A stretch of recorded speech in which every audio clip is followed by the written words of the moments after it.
শুরু করছি ভায়োলেট লাভ। লিখনিতে মরিয়ম আক্তার জুথি। পর্ব সংখ্যা ৩। আজ খালি তুই ভেতরে আয়, তো সঠিক ব্যবস্থাই নিব। প্রতিদিনের মতো আজও সন্ধ্যা হওয়ার প্রায় এক দেড় ঘন্টা আগে জুথি বাড়ি ছাদে এসে আড্ডা দিচ্ছে। সারাদিনকার কেমন কাটলো সেই নিয়ে আলোচনা। অনেকক্ষণ আড্ডা দেওয়ার পর হঠাৎ করে জুথির মনে কিছু আসতেই তাড়াতাড়ি করে উঠে বলল, ফারি রে, তুই বস, আমি এক্ষুনি আসছি। কেন, কোথায় যাবি? জুথি আর উত্তর করল না, দৌড়ে নিচে নামলো। নেমে কাঙ্ক্ষিত জিনিসটা হাতে নিয়ে একই রকম দৌড়ে ছাদে উঠে লাফাতে লাফাতে বলল, এসে পড়েছি। এখন বল, গিয়েছিলে কোথায়? বলছি একটু জিরিয়ে নি। জুথি বক্স থেকে ফোনটা বের করে ফারির সামনে ধরে বলল, এই দেখ। ফারি জুথির হাতে দামি ফোন দেখে প্রচন্ড পরিমাণ শক হয়, মুখটা হা হয়ে যায়। হুট করে জুথির হাতে ফোনটা ছোঁয়া মেরে ওর হাতে নিয়ে ঘুরিয়ে ফিরিয়ে দেখে তাজ্জব কণ্ঠে বলল, ফোনটা তো মনে হয় 50,000-এর উপরে হবে। তুই এই ফোন পেলি কোথায়? রাফিদ ভাইয়া দিয়েছে। হ্যাঁ, উনি তোকে এই ফোন দিয়েছে? না, আমি চুরি করে এনেছি। আরে হ্যাঁ, 2 দিন হয়ে গেল, আগে তো বললি না। আরে 2 দিন পর পরীক্ষা ছিল, তাই পড়ার টেবিলে বেশি ছিলাম। আর ফোনটা যখন দিয়েছিল তখন রুমে রাখার পর আর ফোনের কথা মনে ছিল না যে তোকে বলবো। আরিশ ভাইয়া জানে উনি তোকে ফোন দিয়েছে? আরে তোকেই মাত্র বললাম, উনি জানবে কি করে? আর জানলেও আমার কি, উনি ওনার মতো, আমি আমার মতো ভেবে বলছিস? না গো ললিতা, আমার ভাবনা তো বইমায়ের বরে গিদ্দে রাখছি, বইমিওর বরে রাখছি। জুইথা, আরে গাধি, সাঁতারের মতো চেঁচাবি না, ষাঁড়ের মতো চেঁচাবি না। অবশ্য মেয়ে গাধা হলে ষাঁড়ের মতো চেঁচাই কেমনে? তাহলে মানছিস তুই গাধা? শয়তান মেয়ে, তুই দাঁড়া, আমি গাধা তাই না? জ্যোতিকে আর পায়কে খিলখিল করে হেসে জোরে জোরে হাসতে হাসতে গোল গোল দৌড়াতে লাগলো। ফারিও জ্যোতির পিছে পিছে থাম বলছি বলে দৌড়াতে লাগলো। একটা সময় পরে জ্যোতি নিজেই থেমে যায়। গায়ের পাতলা জর্জেট ওড়না দিয়ে নাক চেপে ধরে বলল, তুই কি বাজে গন্ধ পাচ্ছিস? এতক্ষণ দৌড়াদৌড়ি করার জন্য অনেকটা ঘেমে গেছে জ্যোতি, হাঁপিয়েও গেছে বেশ। ঘন ঘন নিঃশ্বাস ফেলার ভেতর নাক চেপে ধরায় শ্বাস নিতে কষ্ট হচ্ছে ওর। প্রায় দম বন্ধ হয়ে আসার পালা। কোন রকম হাঁপাতে হাঁপাতে শ্বাস নিতে নিতে আবার বলল, ফারি রে, আমি শ্বাস নিতে কষ্ট হচ্ছে। কেমন বাজে একটা গন্ধ আসছে, যে গন্ধটা আমি একদম সহ্য করতে পারছি না। ফারিও গন্ধটা পাচ্ছে, তবে ওর তেমন সমস্যা হচ্ছে না। ওর ভালো করে স্মেল নিয়ে বলল, এটা তো সিগারেটের গন্ধ আসছে। আমাদের ঘরে তো কেউ সিগারেট খায় না।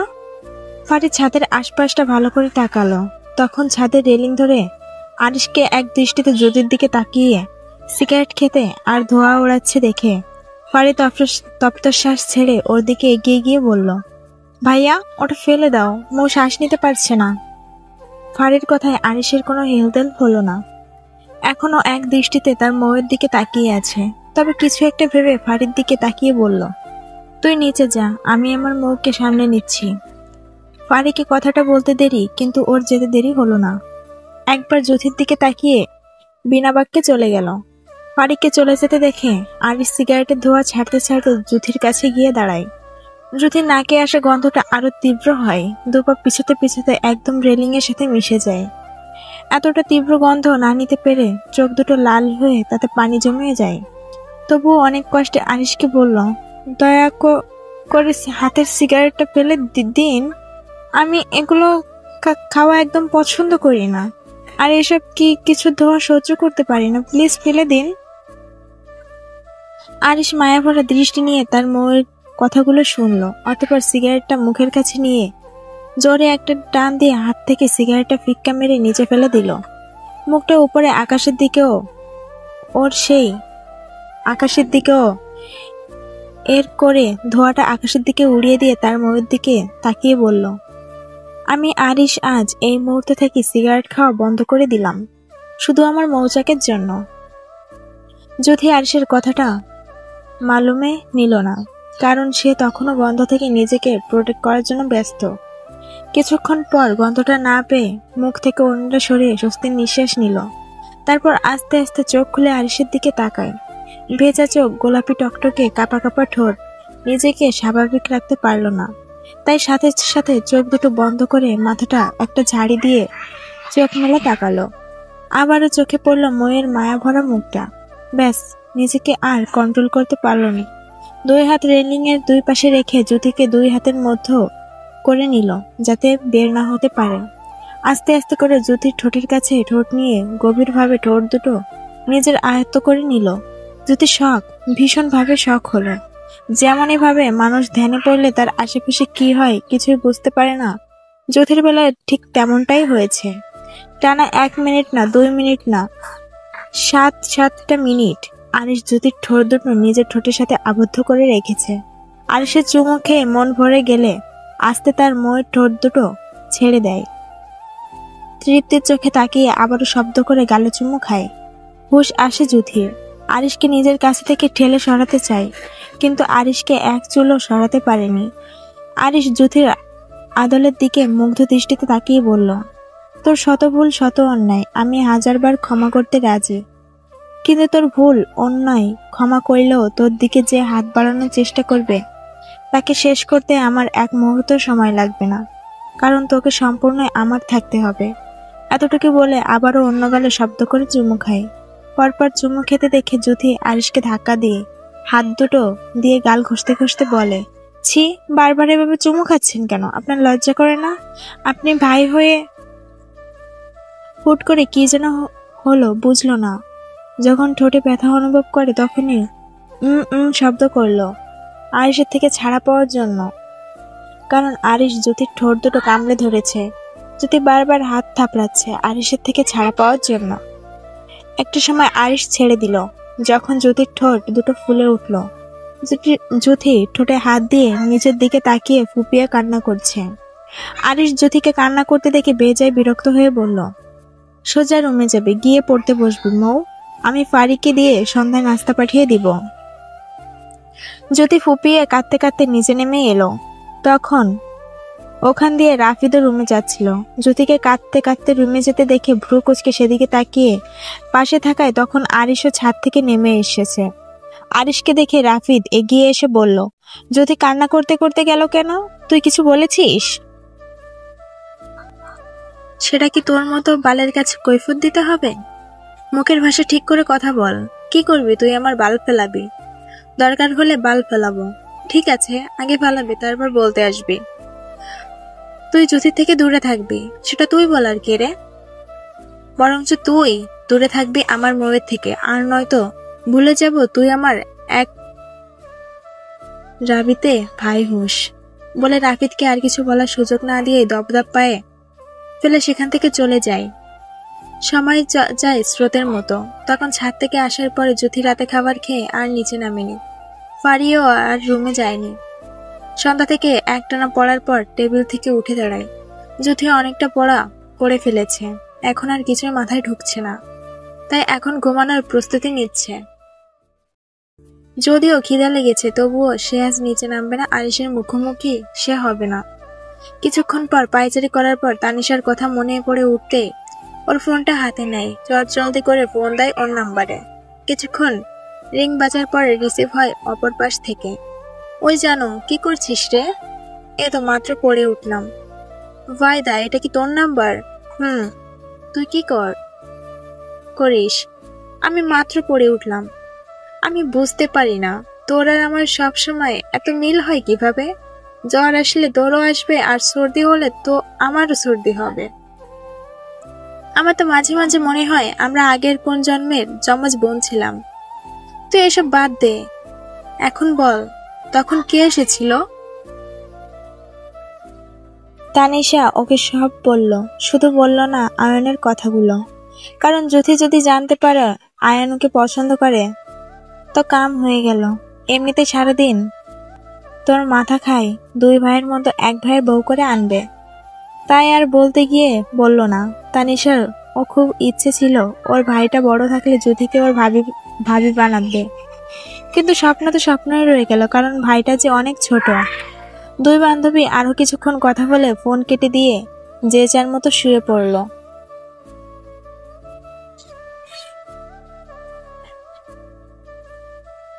অন্ধকারকে কাটিয়ে বিশাল সূর্যটা উদিত হলো পৃথিবীর বুকে। চারিদিকে সূর্যের আলোয় আলোকিত হলো। খানবাড়িতে কর্তাদের খাওয়ানোর জন্য কর্ত্রীরা রান্নার কাজে ব্যস্ত হয়ে গেল। এমন সময় আরিশ ফুল রেডি হয়ে আয়ানকে নিয়ে বাসা থেকে বের হতে নিলে সানজিদা খান দৌড়ে এসে বললেন, আরিশ বাবা, তুমি কিছু খাবে না? আর এত সকালে তুমি কোথায় বের হচ্ছ? ইলেকশন নিয়ে একটু ঝামেলায় আছি, সেখানেই যাচ্ছি। খাবার খেয়ে যাও। না আম্মু, এখন খাওয়ার সময় পাবো না, বাইরে গিয়ে খেয়ে নেব। আয়ান, তুমিও খাবে না? না বড় আম্মু, আমিও ভাইয়ের সাথে খেয়ে নিব, তোমরা বরং খেয়ে নাও। দুই ভাই আর দাঁড়ালো না, ব্যস্ত পায়ে হেঁটে গেল। তখন রেডি হয়ে জুথিও সিঁড়ি দিয়ে নামছিল। জুথিকে দেখে সানজিদা খান খাবার খেয়ে পরীক্ষা দিতে যেতে বললেন। জুথি আজ ভীষণ অবাক হচ্ছে। কত বছর হয়ে গেল তার বড় আম্মু তার সাথে হাসি দিয়ে কথা বলে না, আজ কত সুন্দর করে বলল। জুথিয়া দৌড়ে বড় মা যেই জায়গায় দাঁড়ালো সেইখান থেকে একটা চেয়ার টেনে খেতে বসলো। দাও বড় আম্মু, খেতে দাও। সানজিদা খান বিরক্ত হলেন। তার রেশ ধরে বললেন, যেটা খাবে ওখানে রাখা আছে, নিয়ে খা।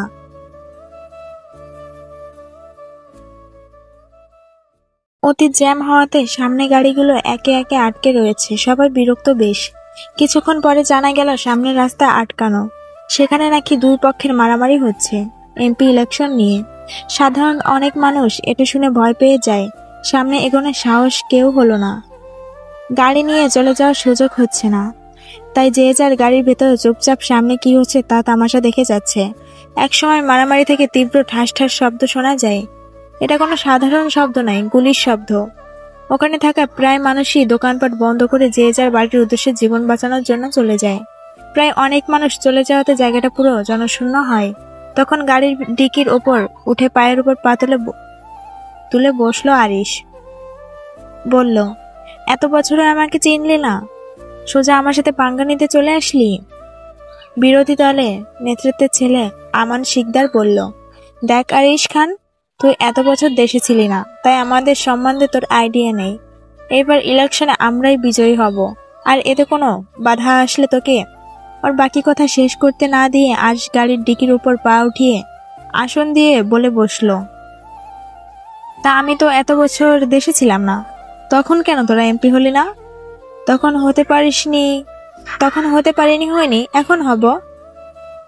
তোদের মনে সন্দেহ হয় না কিভাবে প্রতি বছর আমার বাবা নেতা পদ্দল থেকে চেঞ্জ হচ্ছে না? মানে আরিশ খান যে কাজে নামে তা সফল করেই ছাড়ে। আর ক্ষমতা খেলা এটা আমার ছোটকালের নেশা। তোদের মতো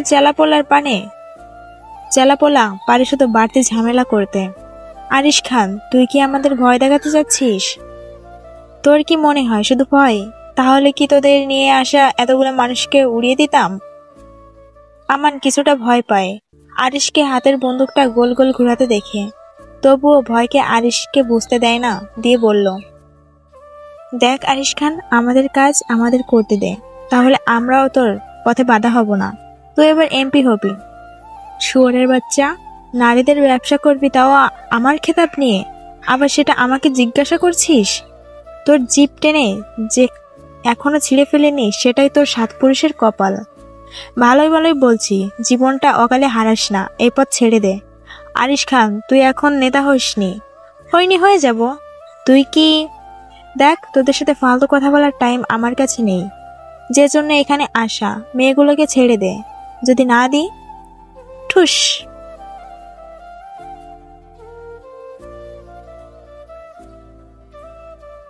আমান গুলি চালানোর শব্দ শুনে নিজের শরীরে এপাশ থেকে ওপাশ দেখতে থাকে।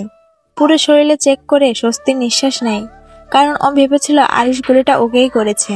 তাই ভয়ে ভয়ে চোখ দুটো কোনোরকম আরিশের দিকে করে বলল, মেয়েগুলোকে ছেড়ে দিচ্ছি, কিন্তু তোকে আমি দেখে নিব। যা দেখার পরে দেখিস। যা দেখার পর যদি আরিশ খানের বাল দড়িতে দিতে পারিস তাহলে দিস। এখন চোখের সামনে থেকে ফোট, আর নয়তো এবার গুলিটা মিস হবে না, ডাইরেক্ট তোর বুকে লাগবে। আমার একে একে মেয়েগুলোকে আরিশের গাড়িতে তুলে দেয়। তখন রাস্তাটা অনেকটা খালি থাকায় রিক্সা করে জুথি তানিশা পরীক্ষা শেষ করে বাসায় আসছিল। তখন ওখানে এক জায়গায় অনেক মানুষকে দেখে রিক্সা থামিয়ে জুথি যায় ওখানে কি হচ্ছে দেখার জন্য। গিয়ে চোখে পড়ে আরিশের পিস্তল হাতে গাড়ির ডিকির উপর বসে আছে। এটা দেখে আশেপাশের আর একটু তাকিয়ে দেখলো। অনেক লোককে দেখে মনে হয় এটা ভাবে বজ্জাত আরিশটা আবার কি কাণ্ড ঘটালো। তাই কৌতূহল নিয়ে ছুটে আরিশের সামনে গিয়ে কোমরে হাত দিয়ে বলল, এই যে আপনি এখানে কি করছেন, আর আপনার হাতে এটা কি? আরিশ জ্যোতিকে এই স্থানে মোটেও আশা করেনি। একবার জ্যোতির দিকে তাকিয়ে পর মুহূর্তে মাথাটা কাত করে আমানকে দেখলো। শকুনের দৃষ্টি নিয়ে ওদের দিকে তাকিয়ে আছে। এটা দেখে আরিশ আবারও জ্যোতির দিকে তাকায়। কিছুক্ষণ তাকিয়ে বাঁকা হেসে আমানের উদ্দেশ্যে বলল, তোর না কতগুলো মেয়েকে পাচার করতে চাচ্ছিলি? দেখ আমার সামনে একটা মেয়ে দাঁড়িয়ে আছে। দেখ তো, মনে হচ্ছে একদম পিওর ভার্জিন। তোরা এই মেয়েটাকে বরং পাচার করতে পারিস।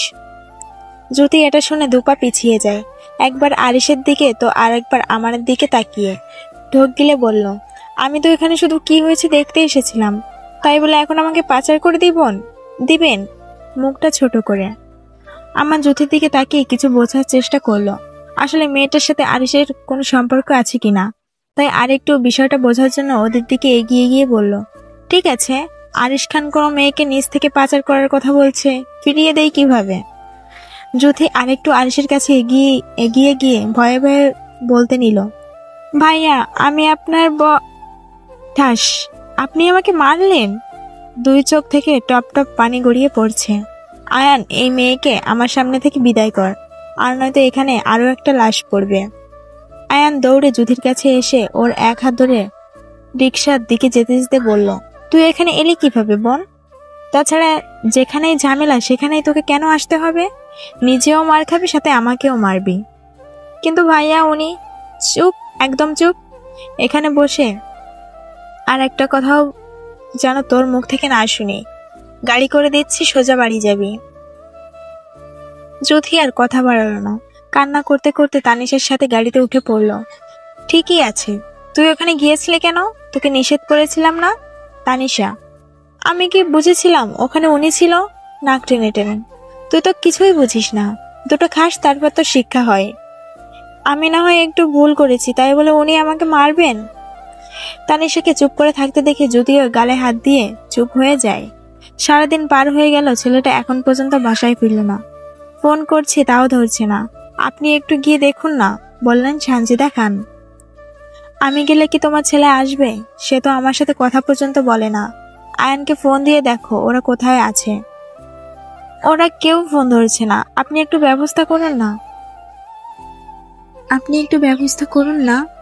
নাফিদ তো ফিরলো সে কখন, ওকে গিয়ে বলো আমি ডেকেছি। আপনার কি মনে হয় রাফিদকে আপনার ছেলে সহ্য করতে পারে? আমি ওর মা, ওর মনে কি চলে একটু হলেও বুঝতে পারি। সে তো আমার সাথে কথা বলবে না, তাহলে কি আমার সাথে আসবে? কিছুটা রাগী কণ্ঠে, বারবার আপনি এক কথা বলছেন কেন? আপনি জেসি গেছেন আমার ছেলেটাকে একবারও মানানোর জন্য? আমার ছেলেটা একটু রাগী, কিন্তু সে আপনাকে ভীষণ ভালোবাসে, সম্মান করে। সাফওয়ান খান দীর্ঘ নিঃশ্বাস ছাড়লেন। উনি কোন মুখ নিয়ে ওনার ছেলেকে মানাতে যাবেন? সেই দিন কি ওনার ছেলের কথা উনি শুনেছিলেন? একদমই শুনেননি, বরং সবার বিরুদ্ধে গিয়ে ছেলেকে শাস্তি দিয়েছিলেন। ওনার মনে পড়েন সেদিনের কথা, 7 বছর আগে। রাফিদ জ্যোতি ছাদে বসে খেলছিল। মূলত সেখানে আয়ান, ইভা, ফারি ও রোদ ছিল। মনি 3 বছরের থাকায় সে নিজের মায়ের কাছেই ছিল, আর বাকি সবাই মিলে এক জায়গায় বসে ট্রুথ অ্যান্ড ডেয়ার খেলছিল। খেলতে খেলতে এক পর্যায়ে বোতলের মুখ রাফিদের দিকে পড়ায় সবাই মিলে ওকে ডেয়ার দেয়, এখান থেকে কাউকে কোলে নিয়ে তাকে পুরো ছাদে ঘুরতে হবে। ব্যাস দেওয়ার সাথে সাথে রাফিদ জ্যোতির কাছে এসে ওকে কোলে তুলে নেয়, কারণ রাফিদ ওখানে সবার থেকে ওকে বেশি পছন্দ করত। তাছাড়া আরো বড় কারণ, ও সবার ছোট ছিল। 10 বছরের ছিল জ্যোতি, 11 বছরের ছিল ফারি, 13 বছরের ছিল ইভা, 14 বছরের ছিল রোদ, 16 বছরের ছিল আয়ান, আর রাফিদ ছিল 20 বছরের। তার পছন্দ অনুযায়ী রাফিদ জ্যোতিকেই বেছে নেয়। কোলে নিয়ে কিছুক্ষণ হাঁটার পরে আরিশ ও ছাদে আসে। ওরা সবাই ছাদে আছে এটা শুনে সে এসে তার বিয়ে করা বউকে অন্য কারো কোলে উঠতে দেখে মাথাটা রাগে আগুন হয়ে ওঠে। দাঁত কিরমির করে গিয়ে রাফিদের কোল থেকে থাবা মেরে জ্যোতিকে নামিয়ে ওখানে বসে জ্যোতির দুগালে ঠাস ঠাস করে দুটো থাপ্পড় মারে। ওর হাত ধরে টানতে টানতে ছাদ থেকে নিচে নিয়ে এসে সোজা ওর রুমে নিয়ে যায়, গিয়ে দরজা ভেতর থেকে বন্ধ করে দেয়। তুই আমার কি হোস? বোন হয়তো, কান্না করে। তোর সাথে আমার কিছুদিন আগে কি হয়েছিল? বিয়ে হয়েছিল। তাহলে তোর আর আমার সম্পর্ক কি হয়? কেন ভাই বোন? আরিশের এমনিতেই মেজাজটা আগুন ছিল, এখন ভাই বোন শব্দটা শুনে দাঁত কিরমির করে। জ্যোতির চুলের মুঠির পেছন থেকে শক্ত করে ধরে ঠোঁট দুটো চেপে ধরে বলল, স্বামী বুঝছিস? স্বামী হই তোর। বিয়ে হয়েছে না তোর? তাহলে পরপুরুষের সাথে কি তোর? কেন ওর কোলে উঠেছিস? আমার কি ইচ্ছে করছে তোকে? আমার কি ইচ্ছে করে উঠেছিস? আমি কি ইচ্ছে করে উঠেছি? হেঁচকে দিয়ে কথাটা বলল। তুই কোলে না উঠলে কি তোকে জোর করে উঠাতে পারতো? আমি কি ইচ্ছে করে উঠেছি? তুই কোলে না উঠলে কি তোকে জোর করে উঠাতে পারতো? আমাকে মারবেন না, সত্যি বলছি, আর কোনোদিন রাফিদ ভাই আর কোলে উঠবো না, করবো না, যাবো না, খেলবো না। এই কথাগুলো শুনতে শুনতে আমার মাথাটা জ্বালা পোড়া হয়ে গেছে, কিন্তু আজ আর আমি তোর এই কথাই ভুলছি না। আজ তোকে এমন শাস্তি দিব যা তোর মৃত্যুর আগ পর্যন্ত মনে থাকবে। আগুন ঝেঁকে কথাগুলো বলল। জ্যোতি আরিশের কঠিন কথা শুনে জোরে জোরে কান্না করে বলল, আপনাকে আমার ভীষণ ভয় লাগছে, প্লিজ এখান থেকে আমাকে যেতে দিন। আরিশ জ্যোতির কান্নায় পাত্তা দিল না। নিজের মতো করে খাটের পাশে রাখা ছোট টেবিলের ড্রয়ার খুলে দাঁড়িয়ে কিছু একটার মতো বের করে ডান হাতে নিয়ে বাম হাতের আঙুলের উপর এপিট ওপিট করে বাঁকা হাসলো, আর চোখে জ্যোতির দিকে তাকিয়ে ডেবিল হাসি দিয়ে ওর একদম কাছে চলে যায়। এটা দেখে জ্যোতি ভয় পেয়ে আরো দুপা পিছিয়ে গিয়ে বলল, আমি কিন্তু সবাইকে ডাকবো, জোরে জোরে চিৎকার করবো, বলে দিলাম। ও আচ্ছা তাই, তো ডাক না, দেখি কে আজকে তোকে আমার হাত থেকে বাঁচায়। আমি ওনার সাথে কথা বললে আপনারা সবসময় এমন করেন কেন? আয়ন ভাইয়া তো আমার ভাই হয়, রাফিদ ভাইয়ের মতো। কই আয়ন ভাইয়ের সাথে খেলা করলে তো, কথা বললে তো আপনি এমন করেন না, নাক টেনে টেনে। আরিশ সব কথা শুনলো, তবে ওর কানে একটা কথাই বারবার বাজলো, ওনার সাথে শব্দটা। তাই তেড়ে গিয়ে পরপর দুটো থাপ্পড় দিয়ে বলল, খুব সব রাফিদের মতো স্যাঁচলাকে উনি বানানো, তাই না? তোকে কে তো আমি। আরিশ বড় বড় নিঃশ্বাস ফেলে আবার বলল, ওই বালের তোকে কোলে নিয়েছিল, তাই না? তোর কোমর, তোর পেট ওই নরম হাত স্পর্শ করেছিল, তাই না? ঠিক আছে, তোর যেই যেই জায়গায় স্পর্শ করেছে, তো সেই সব জায়গায় আমি ছিন্ন ভিন্ন করে দিব। আরিশের কথাটা বলতে দেরি, কিন্তু জ্যোতির পেটের কাছে জামাটা ছিঁড়ে হাতের ধারালো বেলেট দিয়ে পোজ দিতে দেরি হলো না। পেট থেকে ঝরঝর করে রক্তের পাশাপাশি ব্যথা অনুভব করতে জ্যোতি চিৎকার করে ও মা, বড় আম্মু, বড় আব্বু করে ডাকছে।